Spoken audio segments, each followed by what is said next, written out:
thank you so much for joining us here at CYAN. Oh, it's a pleasure. It's very exciting. Hi, everybody. For those of you that don't know, Envato is, like Culture, one of the hottest startups in town. I don't think people realise how fabulous Envato is. You're the 88th most trafficked website in the world. You've got 6 million users. It's growing day by day. But tell us how it started. So I was a graphic designer. My husband and co-founder, Collis, was a web designer, and we had our own little graphic and web design business. Very, very small. We had one employee. He used to play World of Warcraft when he thought we weren't looking. We really weren't good at managing him. So very green, very junior, mid-20s. But we had this conversation about the future. And we said, look, you know, what do we really want to be doing? And we'd been selling some stock photography and a little bit of stock flash on iStock Photo, which was the first sort of micro stock photography marketplace. Up till then, stock photography had been at a very different price point and far more curated. So we were selling on there, but we really felt like it wasn't geared towards the sellers in any sort of meaningful way. So on average, sellers would earn between 10 and 15% of every sale, which, as the daughter of a photographer and coming from a family of creatives, I just felt was just fundamentally wrong. It really, really irked me. And as designers, we just felt like there was a whole bunch of different types of stock that we would like to be buying and selling, which just wasn't currently available. So we had this conversation, said, look, what if we had this an online business and we started something? You know, it should only take a few weeks, no big deal. And then maybe we can travel a little bit while this thing runs. So that was the idea. And being very naive, we decided to just dive right into it. We started working with a developer. We hired a developer on a sort of a short-term contract basis. And we said, you know, he was brilliant, but just as naive as we were at the time. And we agreed it would only take a few weeks and we'd sort of freelance while we were doing it, go from there. So fast forward 6 months, we've maxed out our credit cards. We have borrowed $15,000 from my husband's parents, and we're living in my parents' basement and working out of their garage. We are freelancing like crazy people every day and working on Envato, or Flashden, as it was called then, which is a terrible name, I know. You tell people, especially back at that time, who didn't know about Flash, that you are starting an internet company called Flashden, and they get the very wrong idea. I just remember trying to bank a check at the bank once and her looking at me like I was a terrible person. Anyway, you know, we fast forward to that period of time, and we were really, really, really in deep, and we had absolutely no choice. We hadn't had any time off in absolutely months, and it was really, really do or die. We were literally going to go bankrupt if this thing didn't make good when we launched it. And amazingly, we launched it and we got our first sale in the first day, and we made about $100 in the first week. And it just sort of started to flow on from there. That was 11 years ago. Fantastic.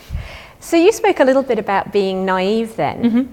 If you had your time again, how did that naivety help or hinder you at the beginning? So I've been told by a couple of people that my greatest asset was my naivety. And I really do believe that's true, because I think if somebody had said to me what it was going to look like, what it was going to take to actually build this business, and the person I would need to be at the end of it in order to be able to run it effectively, I would have said, oh, I can't do that. That's too hard, that's too much, and I'm not that sort of person, and I wouldn't have done it. So we drew up a business plan, which you read now, it was very sweet. And we had all these grand plans that we were going to sell all sorts of different types of stock, and we were going to create this empire, and we thought, this is going to take a year. This is going to take us a year.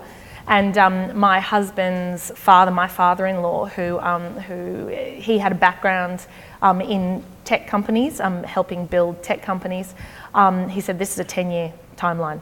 This is a 10-year plan you have here. And we said, no, absolutely not. We can do this in a year. And, you know, a year ago, so we're 11 years in, a year ago we managed it. So he was absolutely bang on. But not realising how hard it was going to be was, you know, incredible. Incredible sort of asset, actually, in hindsight. I'd also say that that there was a lot of stuff we didn't know. So, for instance, we really didn't know that you could take funding. The word for startup wasn't really in our vocabulary. We were just starting an online business. We weren't aware of sort of the culture and the sort of we weren't in the sort of I think the startup community was a lot more nascent at that stage, practically non-existent almost. But we weren't aware of any of it. So in some ways we had to reinvent the wheel, but in other ways we just sort of went in with, anything's possible, let's just do it in a way that makes sense. So you are famously known for bootstrapping. Yes. So how has that helped you? How's it hindered you? And if you were starting today, would you bootstrap? So I think that with the level of experience and knowledge that we had, if somebody had cut us a check for a few $1 million, we just would have done stupid stuff with it back in the day, quite honestly. We wouldn't have known what to do with it, and we would have spent it on the wrong stuff. And I think just needing to go, okay, we've become sort of a bit profitable here. Okay, how are we going to grow a little bit? We've become a little bit profitable, a little bit more profitable. How are we going to sort of, expand a little bit more now? We really need to hire, but let's really get bang for our buck here. We can only, we're sort of, in my mind, we're known for being, a great place to work. A lot of that is around this idea that we really needed to become a great place to work because we couldn't pay above market. So we needed to be doing stuff. There needed to be a big payoff for people coming to work with us. So in all those sorts of ways, it's been a massive benefit. I get asked this question a lot, and I can't really think of any point where I've thought, geez, I wish we'd taken funding. The one caveat I would make was we were going into totally virgin territory. So there was a huge amount of land up for grabs, and we didn't have any direct competitors for a very long time. So we got to be first to market in a whole bunch of different areas. And that was an absolutely incredible asset. Like, being first to market is everything. And it takes cash to try and topple somebody else off that market leader position. So if we were going in now, I don't think we would have been able to do it without taking funding, but at the time we got in, we grabbed a lot of land early on. Fantastic. And I'm going to come back, you touched on culture there, I'm going to come back to that. Just a shout out, if you've got questions, get them on the app. We're really looking forward to looking at them, and Bronwyn will come up on stage in a moment and ask a few more. But I wanted to just go back to timelines as well, because I think sometimes there's this, one part of the community is saying, startups do take a lot of time. They take 10 years on average to grow, and we need to put the time. And other people say, no, we need to make them faster. Where do you sit in that debate? Do you think this speed of accelerating is the success, or do startups need to take the time to achieve their outcomes? I'm in two minds about it. I think I always go back to the founders and the skill sets of the founders. I believe that if we had grown far faster than we did, that we would not have been in any way equipped to run a company of the size of Envato. Like, think back to, that one employee that we mentioned we had, who we, felt uncomfortable to tell him to please stop playing video games, and that we could see him playing them in the mirror even though he thought that we couldn't. And then you imagine that now we're managing over 300 people spread across the world, totally flexible work environments, so they can work anywhere they want. They can work, people in the Melbourne office can work overseas for 3 months of the year. That takes a sort of an incredible intention and strategy around managing people, setting goals, creating a clear sort of vision for the business, ensuring that every person in the business knows how they fit into that. And I'm not saying we always get that absolutely right, but what I am saying is that there is no way on earth that we would have been able to do something like that a couple of years in, and we would have stuffed it up. We honestly absolutely would have stuffed it up. So I think that long runway, if you believe that founders are integral to the success of a startup, which I tend to believe that they are, then the founder's time to grow is a very important factor. Yeah, very interesting.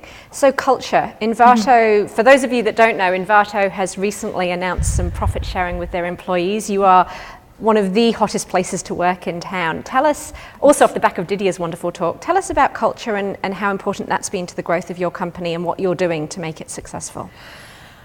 So we did decide that we wanted to be, really, really simple, the sort of company that we wish that we, could see in the world. And that's a really iterative process, but I think that, I always think that, talking about privilege, as Didier mentioned, I've had a huge amount of help getting to where I am from the context of, my parents both having very entrepreneurial mindsets, them saying to me, you can live in our garage, we will feed you for as long as you want, you can work out of there. Like, my parents, aren't very, I don't come from a very sort of elite background, but I come from a background where I got a very good education. I had parents who sort of, there's a lot of sort of, I think a lot you learn from your parents and your family and your environment about how to sort of interact in business and how to be. And I think, I always feel like a lot of that factored in to us becoming where we are. I'd also say that the market was really with us and we grew to the size that we were. So I know that people say, they don't like talking about luck, but I don't agree with that. I feel like there's luck in that. I feel like there is a huge amount of luck when it comes to sort of, the fact that Collis and I are where we are now and that we're in charge of this group of people, this large group of people. And I'd also mention thousands of sellers around the world who earn their livelihoods with us and then are making differences in their communities and working by their own rules, essentially sort of mini entrepreneurs around the world. So you've got to make sure you do good stuff with that. You've got to make sure that you're sort of saying, all right, well, I can either be the sort of business that people go, oh goodness, another one of those horrible businesses that don't really care about people and just care about money. Or you can say, all right, well, I really want to be the sort of business where people go, wow, they're really trying to sort of make a positive difference here. And a big part of that for us is culture. We do have values. We have 8, so I don't know if that means people forget them all the time, but people do use them. So we talk about things like, we do talk about, being diverse and inclusive. We talk about that a lot. We have an apprentice developer program, which right now is geared towards just grabbing a couple of really talented women who are not at junior developer role yet, but have the capacity to be, putting them in a fully paid role where they have a full-time mentor working on real-world Envato projects, and then developing them within Envato until they're at junior developer level, at which point they'll work as junior developers at Envato. We talk about that stuff, and obviously being diverse and inclusive goes far beyond gender, but as it's 51% of the population's women, and it's a clear issue, that's where we kind of focus. We also focus on not just the bottom line as a business. So our core value is when the community succeeds, we succeed. We have a community of, actually it's close to 7 million people now. And a lot of those people, some of those people sell with us and they earn their livelihoods with us. And if they go away, we don't actually have a product to sell anymore. So we're really ensuring as a company that not just the community of Envato succeeding, but the community of sellers and our community, in Melbourne, in Australia, as succeeding. We focus on those as our values as a business. And yes, we did do a profit share, which we've done 2 now, which I was very happy with, because I think that we have no plans to not be a privately held company in the future. So ensuring that our team shares in the profit of the business seems to be an ethical thing to do. And in fact, in Mexico, the law is 10% is profit share. So we're not really doing that much in comparison. Yeah, interesting. You mentioned your husband. Yes. Can I ask you, what's it like founding a business with your husband? Mm-hmm. And how has it changed both of you individually and potentially as a couple as well?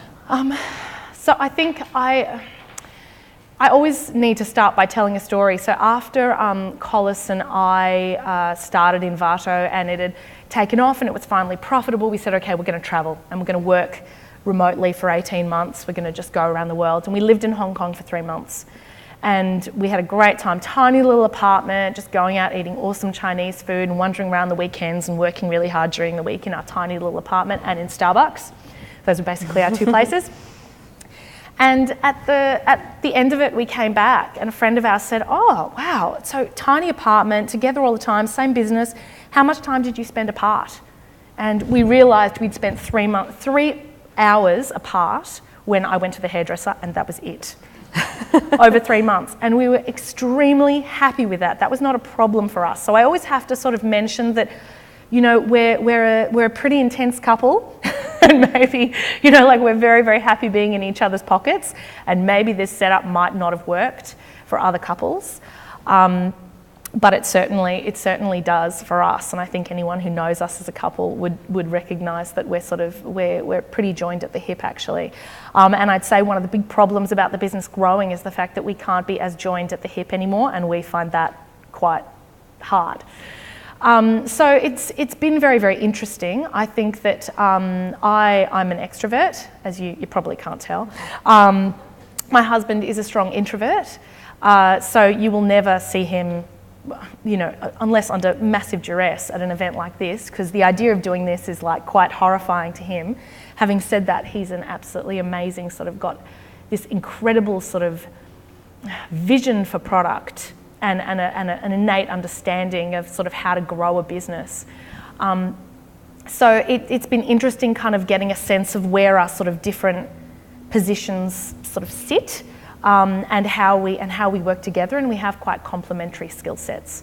But it's certainly been a massive growth sort of curve for both of us. And I think when we chatted, I gave you the example of Collis at the very beginning. He said, look, I don't want to deal with anybody on the team. I just want to design, and I just want to think about product. That's all I want to do. So I ran the marketplace at the beginning, and then it was like, oh, I'm getting a lot of emails. I have to answer emails, and that was a big deal. And then there was, and now I really need to take meetings. That's a big deal. And so now, obviously, you know, anybody at sort of running a company of our size, you just meetings, you know, morning till night.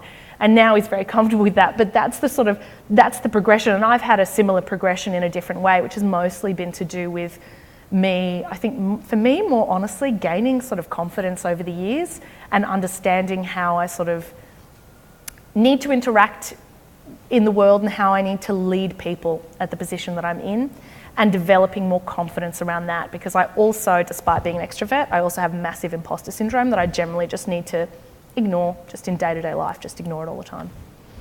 And that imposter syndrome is something that we hear about, and particularly in women, all the time, feeling that you're not good enough and you don't deserve to be sitting there. And so I think it's fabulous to hear someone of your calibre saying that you suffer from that, because I think all of us do to some extent, and it's having the confidence to put that behind you, and you do have to just get out and lead. Yeah. So I had the great pleasure of talking to CYAN earlier in the week and thanking her for coming along. And of course, we are going to be thanking all of our speakers today with a small gift off stage. But you very kindly showed up with a gift for me, which is your next gig, Hey Tiger. Yes. So CYAN is on to her next startup. Maybe you'd like to say a few words about that. And I'd love to hear, what have you learned in Envato that's going to help you with Hey Tiger? Okay. So everyone always looks very surprised when I mention this, but I think, you know, Envato, I love the startup stage. I love the startup stage of businesses. I find it really, really exciting, making something and putting it out into the world. And I've done that within Envato a few times since we launched, but I think I had it in my head that I would like to do something. The next thing that I did, I wanted it to be a social enterprise, because I'm really fascinated by that sort of business model, and I'd also like it to be a physical product, so something that when I speak to people at parties, they know what I'm talking about and their eyes just don't glaze over, which is what happens when I talk about Envato. I was actually looking around for trends coming out of the States. And just as a hobby, I've made chocolate for a long time, which is an absolutely bizarre thing to do, but it's one of those things that, you know, you get into flow and it's really fun, and you make people eat it and then you watch them intensely and make them uncomfortable, which I will do to you later with the chocolate. And I sort of noticed a trend coming out of the States, where there was sort of, you know, artisanal, handmade, really high quality chocolate bars in very, you know, very unusual flavours. And I saw this happening. We know that trends usually, you know, come into Australia from the States within about 3 years. And I thought, that's an interesting thing. At the same time, I became an ambassador for an incredible organisation called the Hunger Project, and we started supporting a project in Burkina Faso, which is the third poorest country in the world, which is bordered by Ghana and the Ivory Coast. Now, Ghana and the Ivory Coast are where 70% of the world's cocoa is grown. And I was speaking to the CEO of the Hunger Project about Burkina Faso, and she said, look, one of the difficulties that we have is there's a huge amount of child labour coming out of Burkina Faso and going into mostly the Ivory Coast, but Ghana as well.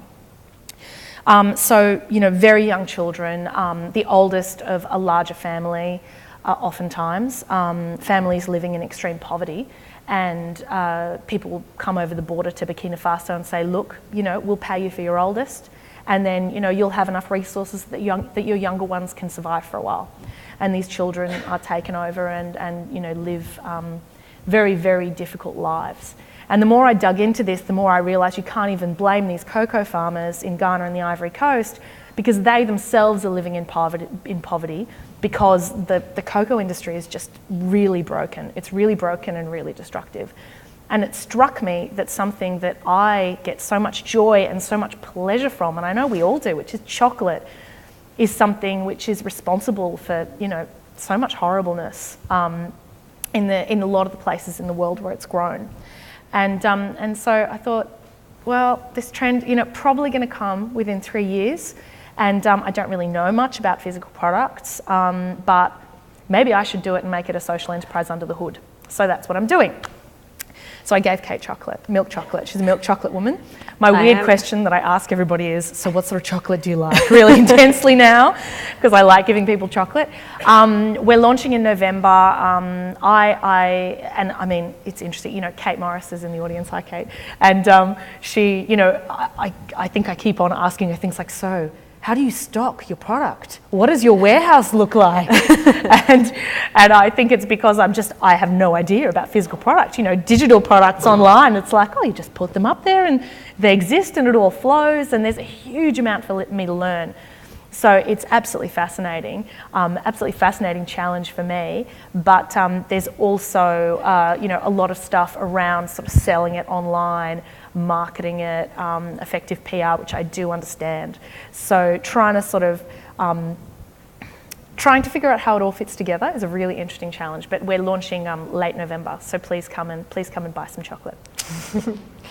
And so when you're going through this journey of having experienced Envato and then jumping to Hey Tiger, are there times where you look back on your early days of Envato and you feel like, I know this feeling I've had before and I know I can get through this? Or do you feel a lot more confident, or are you feeling nervous about going in? Project launches are obviously really big things in a company's life cycle. What keeps you awake at night? I think that I'm a bit more comfortable with failure than I used to be as well. So you veer wildly between, you lose all sense of perspective, or at least I do. Every time I start something new, I'm like, towards the end, when it gets close to launch, I'm like, this is what the world has been waiting for. And when I launch, people are going to get down their knees and thank me because it's so awesome. I do that basically every time. I did that with Envato. And then it was, $10 in the first day, and I was like, oh, all right, this is surprising. I've done it over and over again, and I can see that I'm doing it again now. You veer between that and this is going to be a massive failure. Nobody's going to care about this. It's going to be super embarrassing, and I will have wasted all this money. And honestly, that's the honest truth of it. But I'm a lot more comfortable with the reality that a startup is a really, really tricky, risky game, and you've got to detach the success or failure of it from the success or failure of you as a human, because there's a whole bunch of other sort of things in play that will impact you in various ways, and you've just got to sort of be, I think Didier already said it, but just comfortable with the fact you're putting something out into the world and that being worth it in and of itself. So I'm still up at night all the time worrying about it, but it's so much fun. It's great. I'm really enjoying it. Fantastic. What a great conversation. We've now got Bronwyn on stage. We're tag teaming it today. Yeah. So we've got questions from the audience, so please keep those coming. So I've got a few questions around remote working and how you go about setting that up in a company. Okay. So we started, obviously when we were hiring people, we were traveling. So during that Hong Kong period, we traveled all over the world for 18 months and we just hired people while we did it. So at first that really meant that we were managing people via email, which I wouldn't recommend. That was a lot of, okay, this is your job, sink or swim. And that meant we got some very entrepreneurial people on board who were very much able to sort of almost develop their own role themselves. It also meant that, people with more boutique skill sets who'd never been in that situation before were just absolutely thrown. These days, we just make sure the technology is really robust. So we have Google Hangouts, we have large screens in every room where people can dial in and have, face-to-face conversations no matter where they are. And I think because everybody in the business knows that it's not like there's a Melbourne office who can't travel and then there's a sort of a remote office, there's people all over the shop and those people are sort of, they're doing something different. The reality is that, at certain times everybody's travelling, everybody might be working from home or working from location for a variety of reasons. So most of the team, basically nobody's in the office every day of the week. And it's, it's up to people when they come in, how they come in, which also means that we can get a far more diverse workforce just from that fact alone. So making sure that we maintain that culture where everybody values that, which they do, and so they're all very flexible around when meetings take place, if somebody dials in or they're in person, those sorts of things. It's really as simple as baking it into the culture. I'd also say that, you've got to get, there's a traditional sort of manager who I think is disappearing now, but there's a traditional sort of manager who says, look, I judge you by whether your bum's on the seat and whether your report's in on time. And that's all I really care about. And I think, if you're going to manage or you're trying to recruit managers for a remote working environment, they need to be far more robust managers who are, defining people's goals, who are really sort of engaging with them in a meaningful way, a lot more than a traditional manager. So the responsibility is much higher on managers, but also the team to ensure that communication's really great. But I'd say, people value the flexibility so much that they all really go the extra mile to make sure that it works. Great. The last question, all we've got time for, is, as a female founder, what is your proudest moment you have around diversity and inclusion?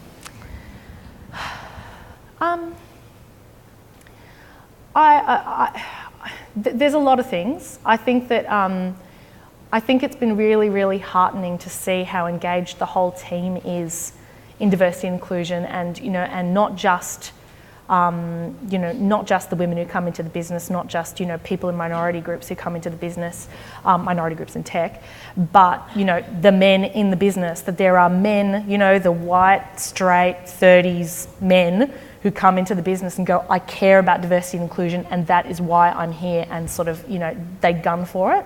I really appreciate that. I would say, but I'd say that the thing which really sort of I found touching and made me very happy that I get to work where I do is I started up a project called New Day Box a while back, and it's a really long story we don't have time for, but basically it's engaging the community to create boxes, and it's like skincare, cosmetics, little gifts that go to women, a lot of mums in family violence crisis accommodation over Christmas. And long story behind that, kind of fell into it. We get volunteers every year, and at least 50%, often more, of those volunteers are men in the team who sort of recognise that this is a really important issue and want to contribute to that.